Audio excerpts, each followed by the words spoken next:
Let's do example 2. A company will replace its machine in 7 years, which is expected to cost 475,000. Right?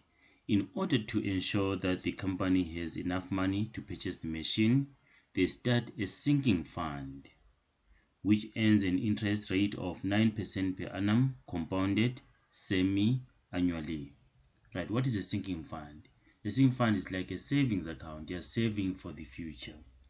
Right? If 25,000 is deposited into an investment at the end of every 6 months, so that's an annuity because the installments are done what? Regularly, every 6 months. It's an annuity, right? And then it's a savings. You're saving for the future. So which annuity is it? Which annuity is it? It should be the future value annuity because you're saving for the future, right? And then determine whether the company will have enough money to buy the machine.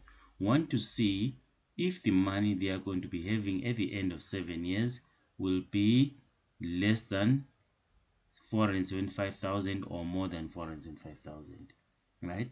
Like we've said, this is a future value annuity, so we're going to use the future value formula, and then x, and then 1 plus I to the power n minus 1, all this over I, right? Just know that when you're dealing with these annuities, when the bigger amount is going to be in the future, it's a future value annuity. And then when the big amount is now, you get it now and start paying for it. That's a present value annuity. Things like loans, that is present value annuity. But if you are saving for the future, that's a future value annuity.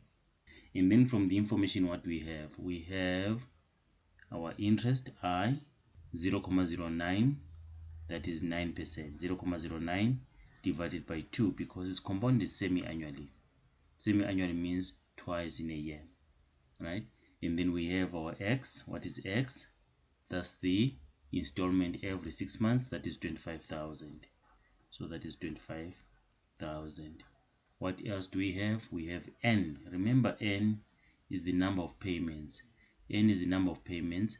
So if it's 7 years, and then payments are done twice in a year, right? 6 months means it's going to be 2 times in a year, and then times 7, so it's going to be 14 payments. 7 times 2, which is equal to 14, right? And then what else do we have? And then we have x, we have n, we have I. Then we can find the future value. We want to compare the future value.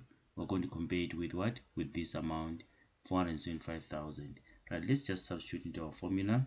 So the future value is going to be 25,000, and then 1 plus 0.09 over 2, and then n is 7 times 2, or you can write 14 as it is, minus 1, and then all this over 0.09 over 2. Please don't make the mistake of saying 9% is 0.9. 9% is not 0.9, is 0.09.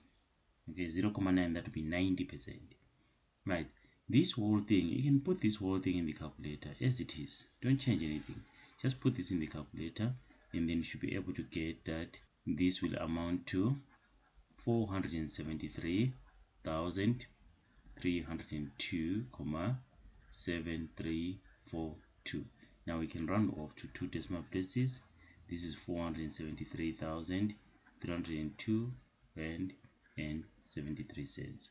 And then the question was, we have to determine whether the company will have enough money to buy the machine. So we can say, therefore, the company will not have enough money to buy the machine. We're going to meet when we do the next example.